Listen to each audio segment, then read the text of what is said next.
Police, j'écoute. Pourquoi pleurez-vous? Parce que j'ai peur. J'ai dû lui dire que j'avais une arme à feu. J'appelle pour vous prévenir que s'il arrive quelque chose, c'est parce que j'ai dû me défendre.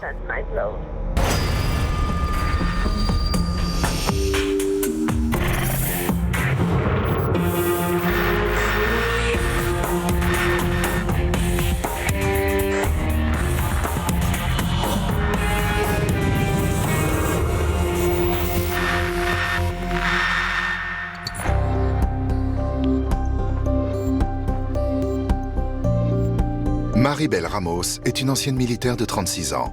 Aujourd'hui, elle fait du shopping avec sa nièce, Gisèle. Tada! Comme c'est beau! Ma tante Maribel était comme une grande sœur pour moi. Elle m'a appris à jouer au softball. On lisait ensemble, on faisait des soirées pyjama, je lui mettais des masques de beauté. Elle était vraiment drôle. On dirait un mannequin. Je me lâchais vraiment quand j'étais avec elle. On va la prendre. Dès qu'on avait besoin d'elle, on l'appelait. Elle n'était qu'à 10 minutes de la maison.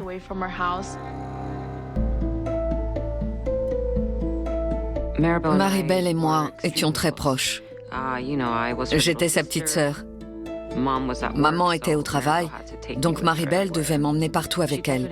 C'était quelqu'un de déterminé qui savait ce qu'elle voulait faire de sa vie. Quand elle était petite, elle voulait devenir policière. Finalement, elle a choisi l'armée. Elle y a passé 8 ans et elle a participé à 2 campagnes, l'Irak et l'Afghanistan. Et puis elle est rentrée. Elle a repris ses études et elle était sur le point d'obtenir son diplôme. Après ça, elle voulait se concentrer sur sa vie privée. Elle espérait fonder une famille. Dans quelques semaines, Maribel recevra son diplôme en justice pénale de l'Université d'État de Californie. Je dirais que pour Maribel, obtenir son diplôme marquait non seulement la fin du chapitre de ses études et du travail, mais aussi le moment où elle pourrait commencer à profiter de la vie. Tout allait bien. Elle avait un avenir prometteur.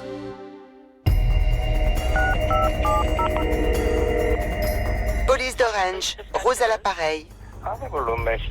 J'ai une colocataire, elle a 36 ans, elle n'est pas rentrée hier soir. D'accord. Donc vous voulez signaler sa disparition, c'est pour ça que vous appelez. Oui. Je lui ai laissé un message, mais elle ne m'a pas rappelé. Normalement, elle aurait dû revenir après ses cours aujourd'hui. Vous savez si elle était en cours? Non, sa voiture est ici. Je pense qu'elle est sortie hier soir, elle n'est pas rentrée. Ça faisait environ 2 ans que Casey et Maribel étaient colocataires. Ils donnaient aussi des cours de maths à Gisèle. Casey m'a envoyé un message. Ta sœur n'est pas rentrée. Je lui ai répondu que Maribel était quelqu'un de très occupé et que c'était une adulte. Ça ne m'a pas inquiétée qu'elle ne soit pas rentrée. Mais Maribel ne s'est pas présentée à son match de baseball et mon cousin m'a demandé « Tu peux venir chez Maribel, s'il te plaît ?» On y est, sa voiture est garée devant. Il y a de la lumière dans sa chambre, mais personne n'est là. C'est à ce moment-là que j'ai eu un horrible pressentiment. Le cousin de Lucie appelle la police pour signaler que Maribel n'est toujours pas rentrée. Des agents se sont précipités chez Maribel. Ils ont toqué à la porte. Ils ont parlé à quelques voisins. Ils n'ont rien vu de suspect. Pas de fenêtre brisée, pas de porte enfoncée. Le colocataire était introuvable.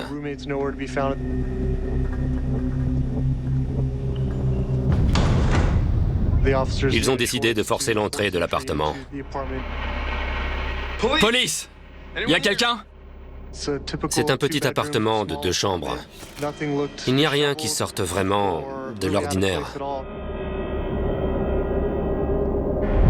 La sœur de Maribel, Lucie, arrive à l'appartement. Je me suis tout de suite rendue dans sa chambre. Le lit de Maribel était défait. Les draps étaient en pagaille et l'oreiller n'avait pas de housse. C'était inquiétant pour moi que son lit soit défait. Ce n'était pas son genre. Je ne voyais rien qui indiquait que Maribel soit partie en voyage. J'ai senti que quelque chose n'allait pas. Lucy signale aux agents que le porte-monnaie, le téléphone et tous ces objets que Maribel gardait généralement sur elle n'étaient pas dans l'appartement. Ça a éveillé nos soupçons.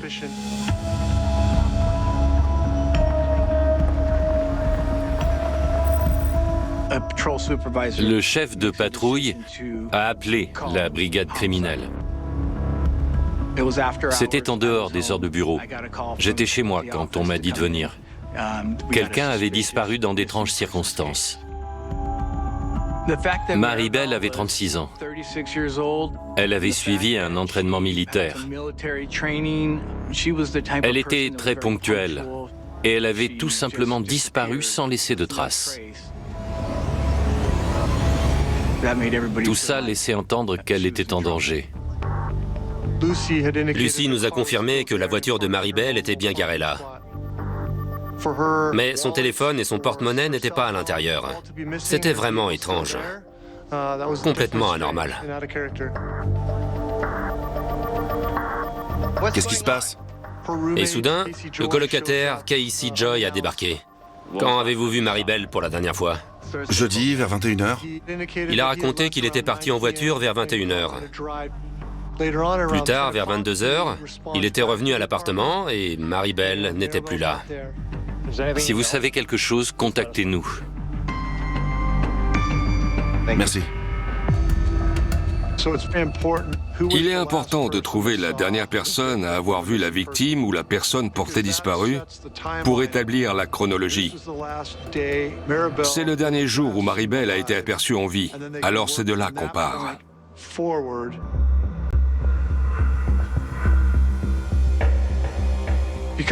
Comme Maribel vivait dans un grand immeuble, il y avait un système de vidéosurveillance. C'est une des premières choses qu'on a regardées quand on est arrivé sur place. On a essayé de trouver des caméras qui pourraient nous montrer si Maribel était partie ou revenue. Le concierge de l'immeuble remet aux inspecteurs une copie des séquences vidéo.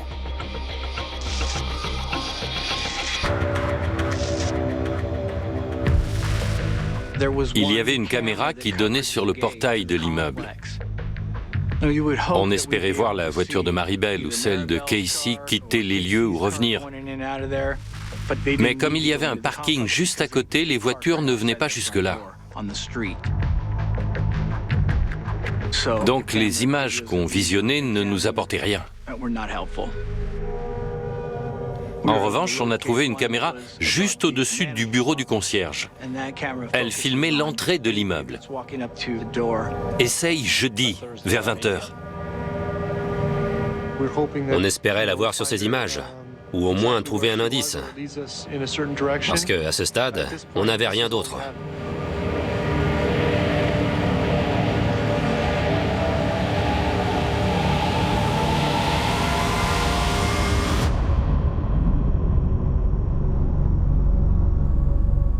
Zoom. Rembobine. Ça doit être elle. Les résidents ont l'habitude de glisser l'argent du loyer dans une boîte située devant la loge du concierge. Sur les images, Maribel semble porter une espèce de pyjama décontracté. Elle dépose une enveloppe dans la boîte, puis fait demi-tour. Elle n'a pas peur. Elle n'a pas l'air de regarder par-dessus son épaule. Elle ne se dépêche pas. On dirait qu'elle a simplement mis des sandales pour sortir déposer son chèque avant d'aller se coucher. On la voit en vie la veille de sa disparition, le 2 mai, vers 20h30. Après une nuit sans sommeil, Lucy se tourne vers les réseaux sociaux pour l'aider à retrouver sa sœur. J'ai publié une photo de ma sœur et j'ai demandé à des amis de me contacter s'ils lui avaient parlé, s'ils l'avaient vue. Il fallait diffuser l'information. J'étais bouleversée. Ça me rendait complètement folle de ne pas savoir où se trouvait ma sœur. J'ai beaucoup pleuré. Mais ça ne servait à rien. Alors, il fallait que j'aille de l'avant, que j'agisse.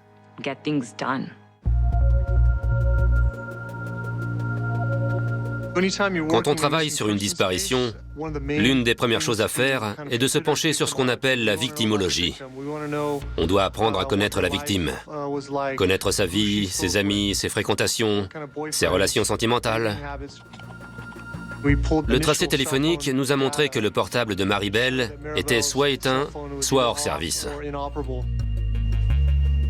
La plupart des gens emmènent leur téléphone partout. Si elle avait été kidnappée ou enlevée par quelqu'un, elle n'aurait pas forcément eu le temps de le prendre. Mais on savait que son téléphone n'était pas à l'appartement. C'était donc très suspect qu'il ne soit pas connecté au réseau. Sean, viens voir ça.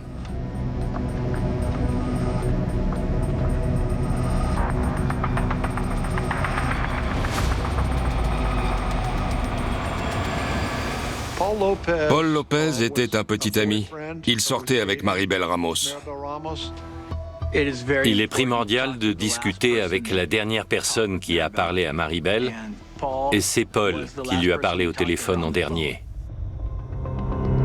Paul est convoqué au commissariat pour un interrogatoire. Merci d'être venu, c'est sympa. Pas de souci. Quel est votre nom de famille, Paul? Lopez. Vous sortez avec elle depuis quand?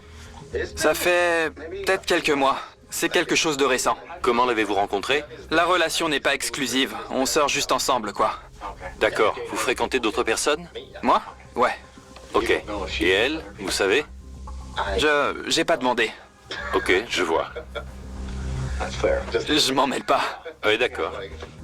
Il était très désinvolte, du genre, on est encore au tout début de notre relation.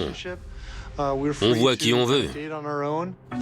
Quand l'avez-vous vu pour la dernière fois, alors? De vos propres yeux? Lundi, au match. Et c'était où? À Schaefer Park. Et lundi, donc c'était... le 29. Ouais. Le 29 avril. Et puis elle est partie à Chicago. Elle y a passé environ 2 jours. Elle assistait à une sorte de conférence. Elle est rentrée jeudi et c'est là que tout ça a commencé. Vous lui avez parlé pendant qu'elle était à Chicago? On s'est envoyé des messages. Elle m'a fait suivre quelques photos. Je peux les voir? Les photos? Ouais. Là, elle est avec ses amis. Paul s'est montré très coopératif. Il n'avait pas l'air inquiet du tout. Mais en tant qu'enquêteur, on ne se fie pas aux apparences. Paul confirme qu'il a parlé à Maribel au téléphone le jeudi de sa disparition. Est-ce qu'elle vous a proposé de venir chez elle? Pas cette nuit-là. Je travaillais jusqu'à minuit. Vous travaillez où? Chez un fournisseur de gaz. Je travaillais de 16h à minuit. Mais vous ne l'avez pas vue du tout jeudi? Non. J'étais au travail. Est-ce que vous avez des blessures récentes? Ce n'est pas parce qu'il était coopératif qu'il n'aurait pas pu faire de mal à Maribel. C'est très important pour nous de vous parler. C'est comme ça qu'on pourra prouver votre innocence. Et bien sûr, quand on regarde les relevés téléphoniques, vous êtes la dernière personne à avoir parlé à Maribel. Et puis, elle a disparu. C'est une sacrée coïncidence. Vous comprenez? Donc, je veux m'assurer que votre alibi tient et que vous étiez bien au travail. Son camion était équipé d'un GPS. On pouvait déterminer précisément où il s'était rendu, quasiment à la minute près. La conversation bifurque vers le colocataire de Maribel, Casey Joy. L'homme qui vit avec elle, elle vous a parlé de lui? Elle parle toujours de lui. Pour s'en plaindre? Ouais. Elle se plaint toujours de lui. Notamment qu'il ne paye jamais le loyer à temps. Qu'est-ce qu'elle m'a dit de lui? Elle m'a raconté que tout dans la vie de ce type partait en cacahuète. Lors de cette dernière conversation téléphonique, Maribel était en pleine dispute avec Casey. Casey était là. Je l'entendais en bruit de fond et Maribel me racontait qu'elle voulait qu'il parte, qu'elle lui avait demandé de quitter les lieux le lendemain. J'ai fait le dur. J'ai dit à Maribel, bon, dis-lui que s'il n'a pas déménagé demain, s'il n'a pas enlevé ses affaires de chez toi, moi, je les prendrai et je jetterai tout dehors. D'accord. Et la conversation s'est arrêtée là.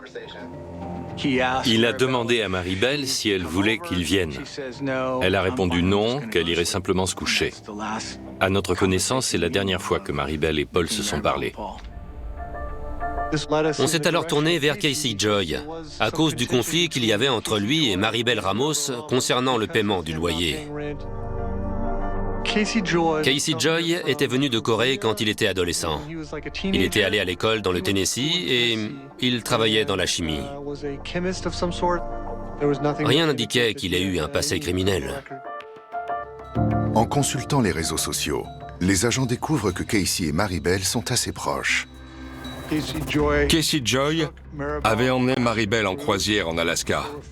Il y avait des photos du voyage sur son téléphone et son ordinateur. Un jour, Casey m'a appelé. Il a commencé à m'avouer « Je suis amoureux de ta sœur. Et puis, je veux être l'homme avec qui elle fonde une famille. » Je me suis dit « Mon Dieu. » D'accord, Casey est un type bien, mais je savais qu'il ne correspondait pas au goût de ma sœur. Et à partir d'un certain moment, il a commencé à se comporter différemment. Il avait perdu son travail. Il ne payait plus son loyer. C'est là que les problèmes ont commencé. Hey Joey, viens voir ça. Nos agents avaient mené des recherches sur l'appartement de Maribel. Écoute ça. Une semaine plus tôt, les services d'urgence avaient été appelés depuis l'appartement. Police, j'écoute. Pourquoi pleurez-vous? Parce que j'ai peur. Comment vous appelez-vous? Je m'appelle Maribel. Et votre nom de famille? Ramos. R-A-M-O-S. Comment puis-je vous aider? C'est enregistré? Oui, tous les appels sont enregistrés. D'accord. Eh bien, je voulais vous prévenir que j'ai un colocataire qui est censé partir à la fin du mois. Et je suis inquiète parce que j'ai eu une conversation aujourd'hui et il m'a un peu fait flipper. D'accord. Il a déjà essayé de vous faire du mal? Non, il a juste dit « on verra, on verra ». Je voulais juste vous prévenir que s'il arrive quelque chose, je suis une ancienne militaire. J'étais dans l'armée et j'ai servi en Irak. Et je crains le pire. Elle était formée au combat.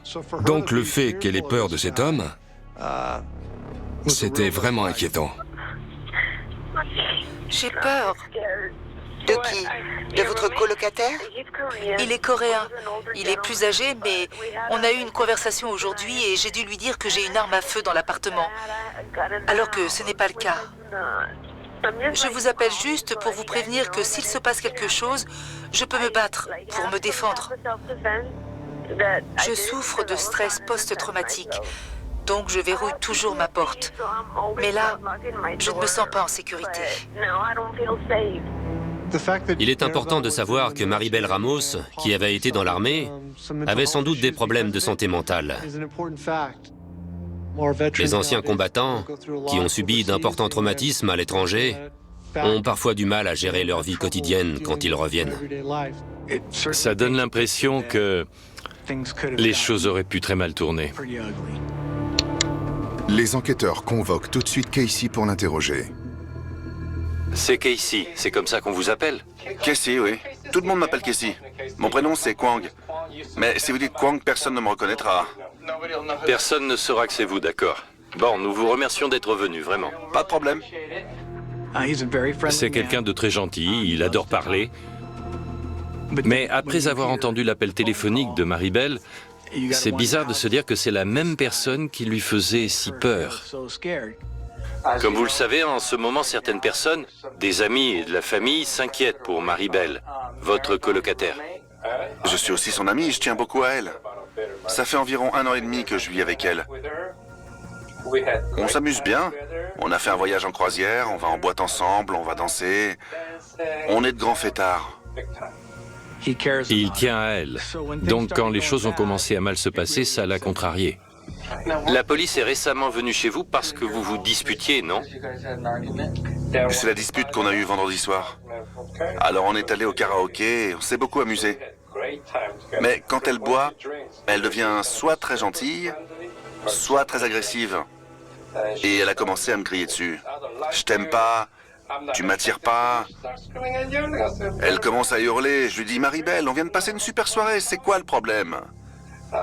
Et elle me menace. J'ai une arme, mes balles sont plus rapides que toi. Je dis, waouh, Marie-Belle. Et puis elle appelle la police.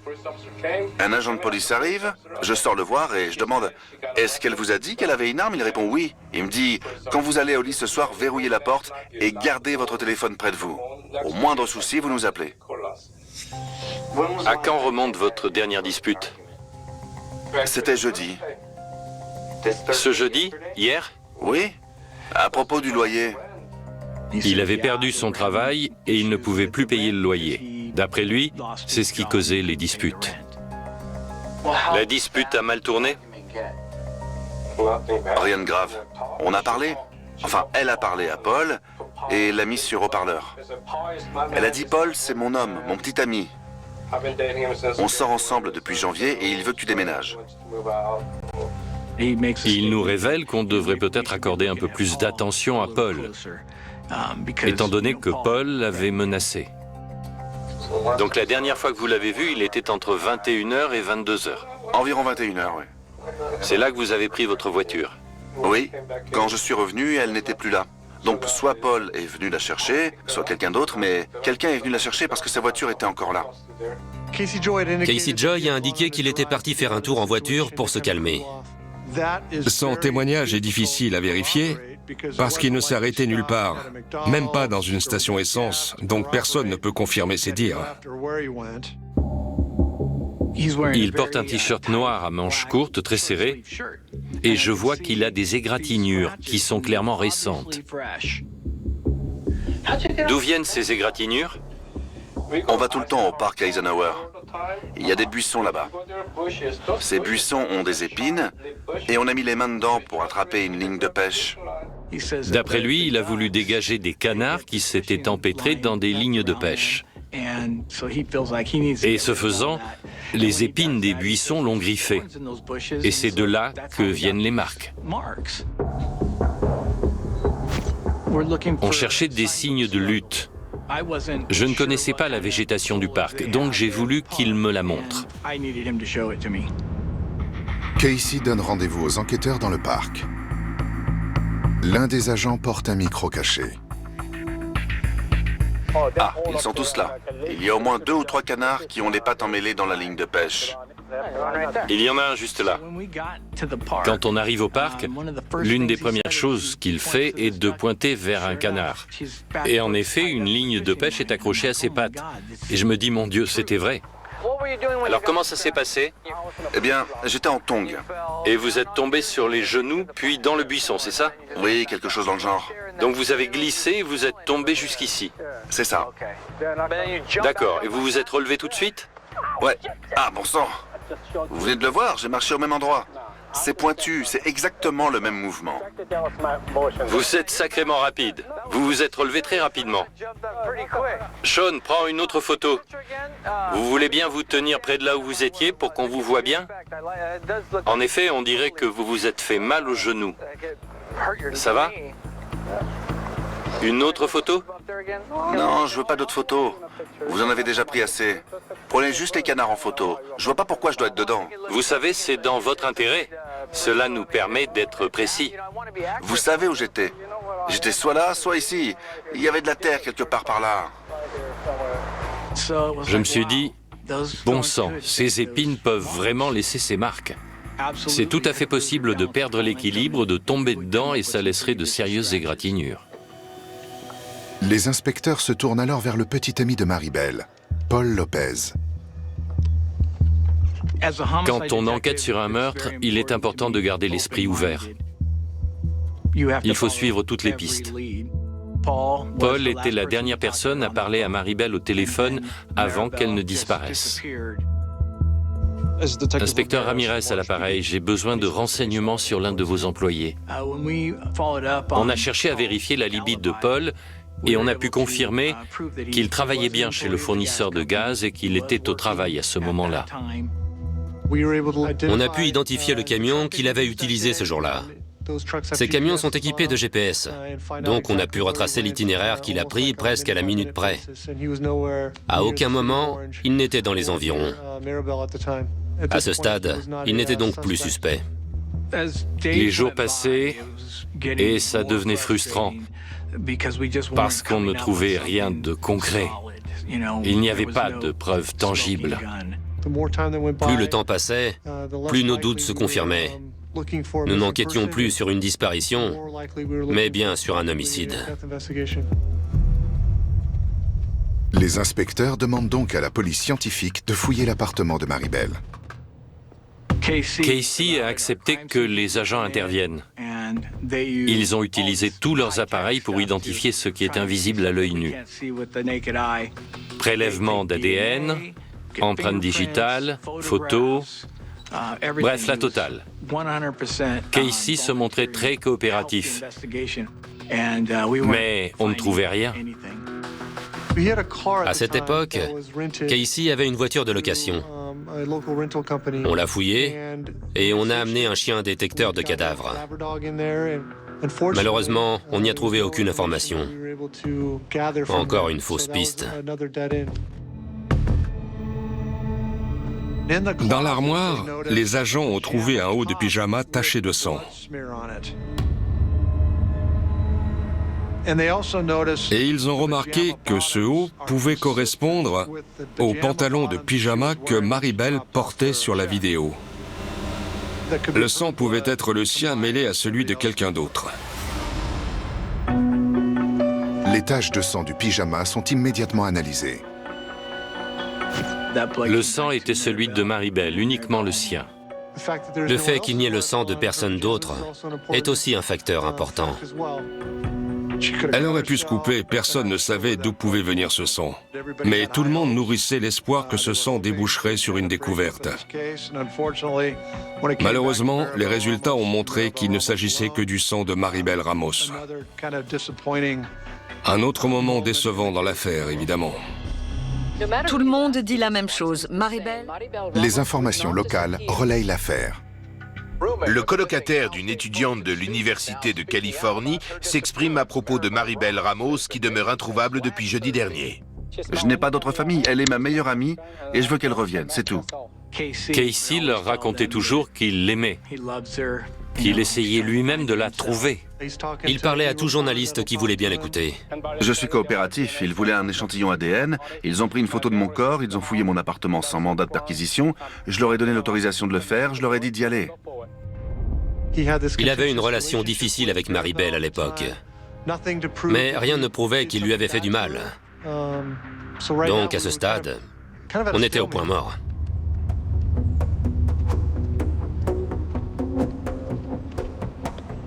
Bien qu'il n'y ait pas de preuves contre Casey, on ne pouvait pas s'empêcher de continuer à le suspecter.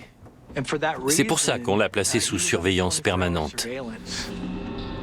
On espérait qu'il ferait un faux pas, qu'il nous mènerait à un endroit intéressant. Comme il nous avait donné son téléphone et son ordinateur, il devait aller à la bibliothèque pour avoir accès à Internet.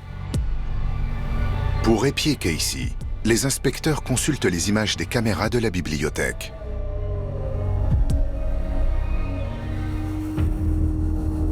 On le voit marcher calmement.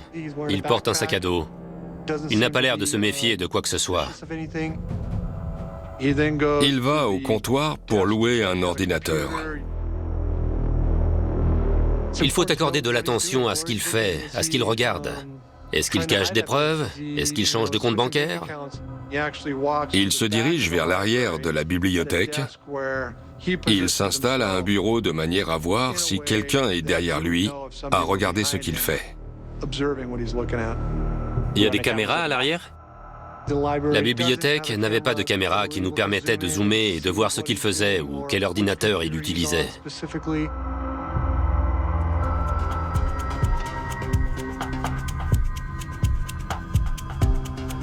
Deux heures plus tard, Casey part.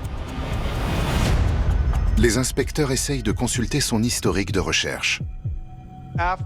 Lorsqu'une personne a fini d'utiliser un ordinateur portable, elle le rend à la bibliothécaire et un logiciel efface tout ce qui était sur l'ordinateur, toutes les recherches et tout ce que la personne a fait. D'accord, merci. On n'avait rien, rien de rien. La famille de Maribel organise un rassemblement pour que les recherches continuent. On a besoin de tout le monde, s'il vous plaît. Aidez-nous à trouver Maribel. Il y avait beaucoup de gens qui ne la connaissaient pas personnellement, qui étaient juste là pour nous soutenir, ma famille et moi, et nous aider à la retrouver coûte que coûte. Elle a combattu pour nous, notre famille, notre pays. Tout le monde était ensemble, unis, même avec des étrangers. Mon cousin m'a demandé quel était le chemin de randonnée préféré de Maribel. J'ai répondu Peters Canyon. On a commencé à organiser une marche de sensibilisation. Au commissariat, un appel de l'agence de location de voitures offre une nouvelle piste. L'agence de location nous a appris que Casey avait échangé la voiture qu'il louait pour une autre. Retourner une voiture de location pour en prendre une autre tout de suite, c'est plutôt suspect. On s'est demandé s'il n'essayait pas de cacher quelque chose.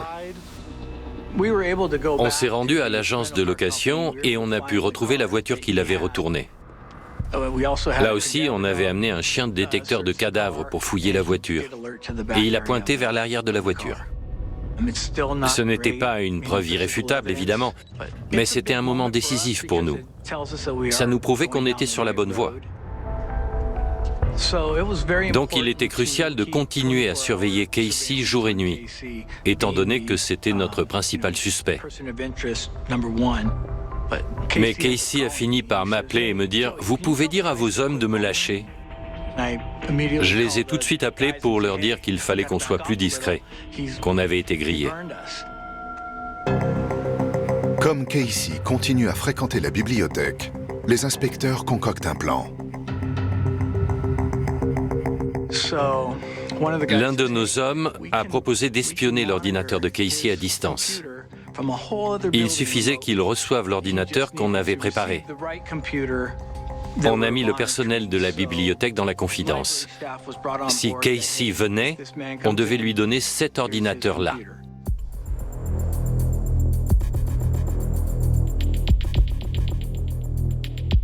Comme prévu, il est venu louer l'ordinateur. On pouvait voir tout ce qu'il faisait, tout ce qu'il tapait, et on a tout enregistré et regardé en direct. Il posait des candidatures, il surfait sur les réseaux sociaux. Je pense qu'il a fait une publication. Il y avait une page Maribel Ramos à l'époque. Rien d'extraordinaire. Puis, Casey tape dans le navigateur « Combien de temps pour qu'un cadavre se décompose ?» C'est capital. Mais peut-être qu'il cherchait juste à savoir l'état dans lequel elle serait si elle avait été abandonnée quelque part et qu'on la retrouvait. Il finit par voir en ligne que la famille organise une marche de sensibilisation à Peters Canyon. Et il prend une pause. Il réfléchit. J'imagine qu'il se demandait « Est-ce que je le fais ou je le fais pas ?» Eh bien, il l'a fait. Il prend le point de départ de la marche et le rentre dans l'ordinateur. Puis, il zoome sur l'endroit. Il regarde à peu près où commence la marche. Puis il dézoome, il fait défiler sur 13 km vers Modjeska Canyon, puis il zoome à nouveau sur un grand arbre. Il zoome autant que le logiciel le permet. puis accède à l'historique de recherche et le supprime. Nos agents se sont dit, il a vraiment fait ça. Mon Dieu.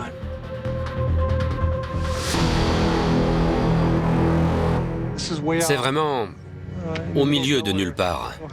Pas de maison ni de sentier à l'horizon. C'était un drôle d'endroit, donc on ne savait pas à quoi s'attendre. Pour y accéder, il y a une grille avec du fil barbelé sur un grand replat près de l'arbre qui se dresse pile là où Casey a zoomé. Pour passer de l'autre côté de la grille, on a dû passer au-dessus du fil barbelé. Pendant qu'on marchait dans les broussailles, il y avait une odeur caractéristique de mort. Je ne vois pas comment décrire ça autrement. On a regardé autour et on a aperçu une espèce de tombe peu profonde et quelque chose qui ressemblait à un corps sous des pierres. On ne pouvait pas encore savoir s'il s'agissait du corps de Maribel. On distinguait vaguement un avant-bras tatoué. Instinctivement, je me suis dit que c'était bien elle.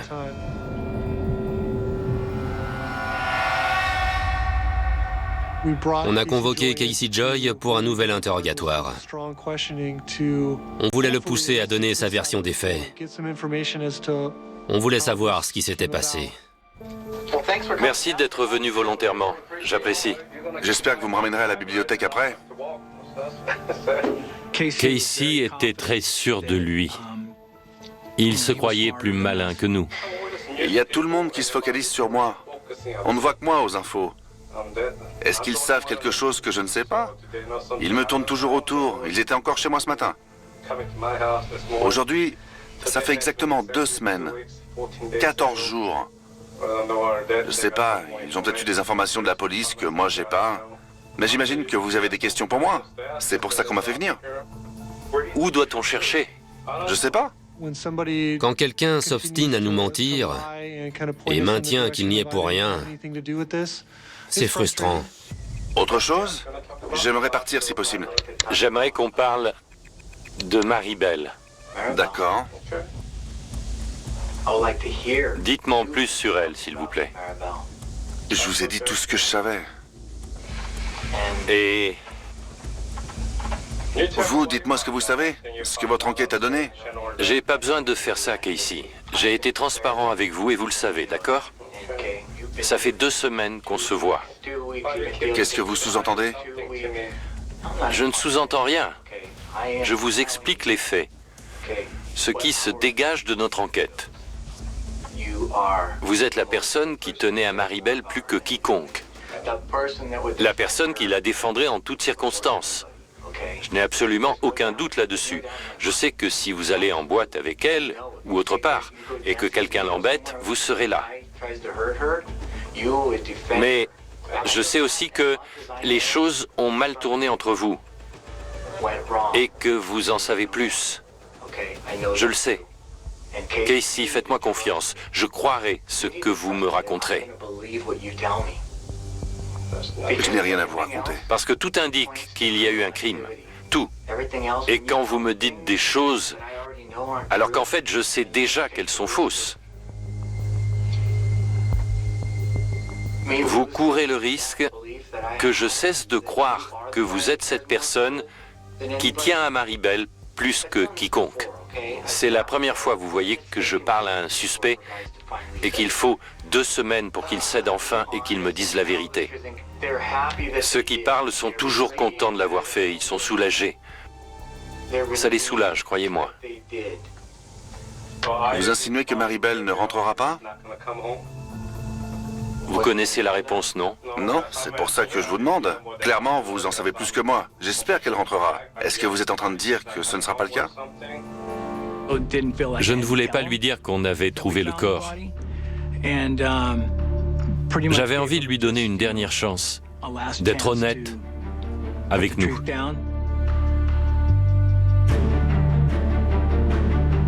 Je pense qu'au fond, vous connaissez la vérité. Non. Je pense que si, et vous devriez nous le dire. Je m'en vais. Sauf si vous comptez me répondre. Restez encore un peu. D'accord. Écoutez, il essaie d'aider. Oui. Et il vous dit que... Ok, je veux partir. Si vous voulez partir, vous pouvez. Il s'est levé et on l'a laissé partir. Dehors, il y avait des agents qui l'attendaient et qui l'ont placé en garde à vue.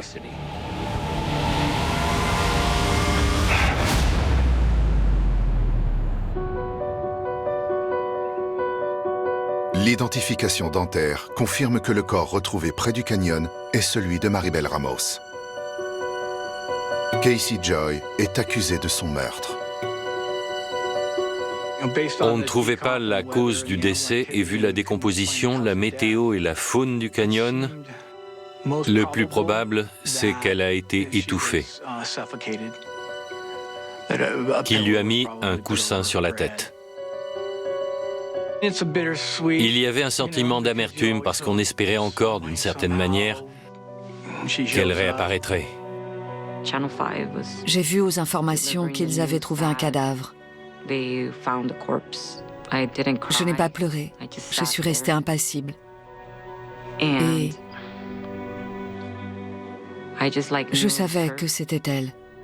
Je pense que j'étais sonnée. Je n'arrivais juste pas à comprendre ce qui lui était arrivé.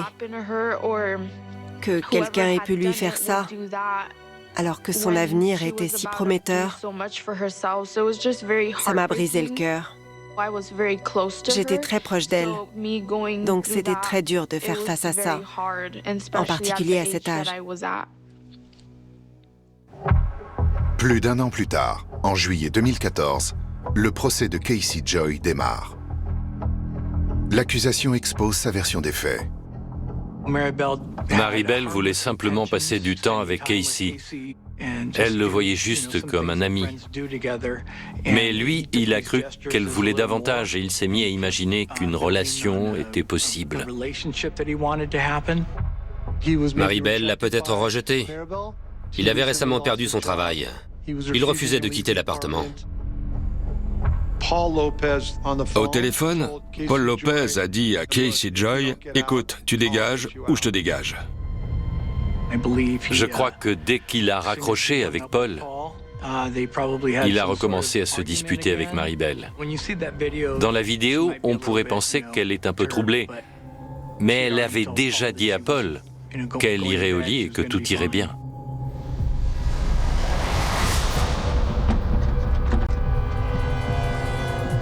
Elle a dû aller se coucher. Il est entré. Il lui a probablement mis un coussin sur la tête. Et il l'a étouffée. Je pense que si elle avait été consciente, elle aurait été en mesure de se défendre et alors on aurait pu trouver des signes de lutte dans la chambre.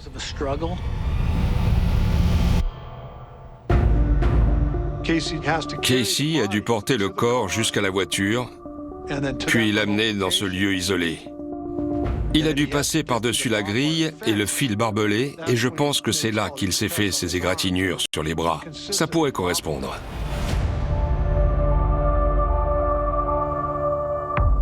Le jour où il s'est rendu à la bibliothèque, Casey a découvert qu'il y avait une marche de sensibilisation à Peters Canyon. Il a ouvert une carte et il a vérifié que la marche ne passerait pas près du corps. Mais il nous a indiqué où il l'avait déposé. Il nous a montré la scène du crime. Espionner un ordinateur à distance, c'est toujours utile pour les forces de l'ordre. C'est parce qu'il pensait que personne ne voyait ce qu'il faisait qu'on a pu le coincer. Le jury a déclaré Kwang Chol Joy coupable de meurtre. La famille Ramos essaye de retenir ses larmes au tribunal. Le juge a condamné Joy à la prison à perpétuité avec une peine incompressible de 15 ans. Quand ils l'ont déclaré coupable, j'étais très contente, évidemment, parce que j'étais certaine que c'était lui. Personne d'autre n'aurait pu faire ça. Il a maintenu jusqu'au bout qu'il n'était pas coupable. Il se disait innocent et soutient encore aujourd'hui qu'il n'a pas commis ce crime. Peut-être qu'un jour la vérité triomphera. Bien alors, je mourrai juste en prison. Qu'il nous ait menés jusqu'au cadavre de Maribel, mais qu'il ne se tienne toujours pas responsable de sa disparition, ça montre, selon moi, que c'est un sociopathe. Ça n'avait pas de sens parce qu'il tenait tellement à ma tante. C'était son meilleur ami. Et puis, ça avait toujours été quelqu'un d'honnête. Alors je me demandais pourquoi il ne disait pas la vérité. Maribel a eu le temps de finir sa licence en justice pénale, mais pas de recevoir son diplôme. C'est moi qui ai accepté son diplôme. J'étais honorée, mais en même temps, j'étais triste que Maribel n'ait pas pu y assister.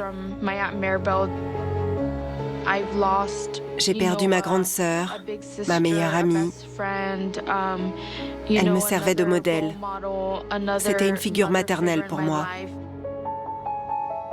J'aimerais que les gens sachent que c'était quelqu'un de merveilleux.